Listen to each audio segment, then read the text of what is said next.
પાટણ જિલ્લાના હારીજ શહેરમાં 2 દિવસ અગાઉ લૂંટની ઘટના બની હતી।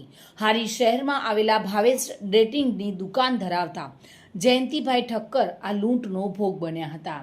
જયંતિ ઠક્કર પોતાની દુકાન બંધ કરીને એક્ટિવા પર ઘરે જતા આ રસ્તામાં બનાવ બન્યો હતો, જો કે લૂંટારુઓએ રેકી કરીને લૂંટને અંજામ આપ્યો હતો। આરોપીઓએ હારીજ શહેરમાં રાત્રિ દરમિયાન દુકાનનો વ્યાપાર કરેલો વકરો લઈને ઘરે જતા વ્યાપારીને લૂંટનો શિકાર બનાવ્યો હતો। જો કે આ લૂંટારોએ રસ્તામાં જયંતિભાઈને રોકીને છરીની અણીએ ₹2,70,000ની લૂંટ આચરી હતી। ઘટનાના પગલે પાટણ એલસીબી તથા એસઓજી અને હારીજ પોલીસે અલગ અલગ ટીમો બનાવી ગણતરીના કલાકોમાં જ આ લૂંટનો ભેદ ઉકેલ્યો છે।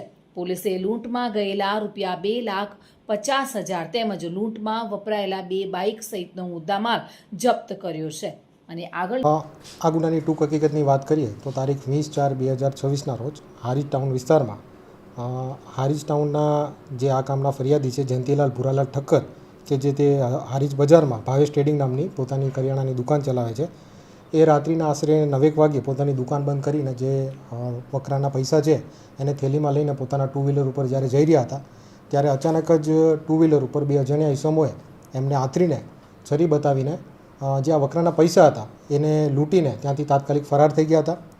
ફરિયાદીની ફરિયાદ અને ગુનાની ગંભીરતાને ધ્યાનમાં લઈને respected border incharge Chirag Koradiya સાહેબ, રિસ્પેક્ટેડ એસપી સાહેબ વી કે નાઈ સાહેબના સીધા માર્ગદર્શન અને સૂચના અનુસાર આ ગુનાને ડિટેક્ટ કરવા માટે એલસીબી એસઓજી અને હારીજ પોલીસ સ્ટેશનના પીઆઈ અલ્પેશ મહેરિયા સાહેબના માર્ગદર્શન હેઠળ અલગ અલગ ટીમોએ આ ગુનાને ડિટેક્ટ કરવા માટે પ્રયત્ન કર્યો હતો અને હારીજ પીએસસીના માર્ગદર્શન હેઠળ હારીજ પોલીસ સ્ટેશનની ટીમને આ ગુનાને ડિટેક્ટ કરવામાં સફળતા મળી હતી અને આ ગુનાને ડિટેક્ટ કર્યા બાદ ટોટલ આ ગુનાને અંજામ આપનાર ટોટલ 6 ઈસમોની હારીજ પોલીસે ધરપકડ કરી છે।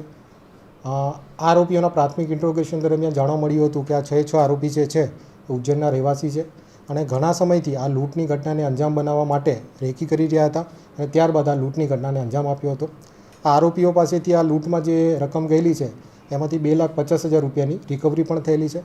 આરોપીના સર્ચ એન્ડ સીઝર દરમિયાન અમને 2 વ્હીકલ પણ આરોપી પાસેથી સીઝ કરવામાં સફળતા મળી છે અને આ વ્હીકલની તપાસ દરમિયાન જાણવા મળેલું હતું કે આ વ્હીકલ છે એ એમણે હિંમતનગર અને ગાંધીનગર ખાતેથી ચોરીને ત્યારબાદ આ ગુનામાં વાપરેલા હતા।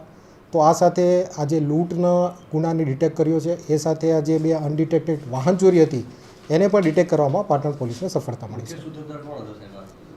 આ ગુનાની જ્યારે પ્રાથમિક ઇન્ટ્રોગેશન કર્યું હતું ત્યારે જાણવા મળ્યું હતું કે આ ગુનામાં મુખ્ય સૂત્રધાર દીપક કુમાર સિંધી હતા।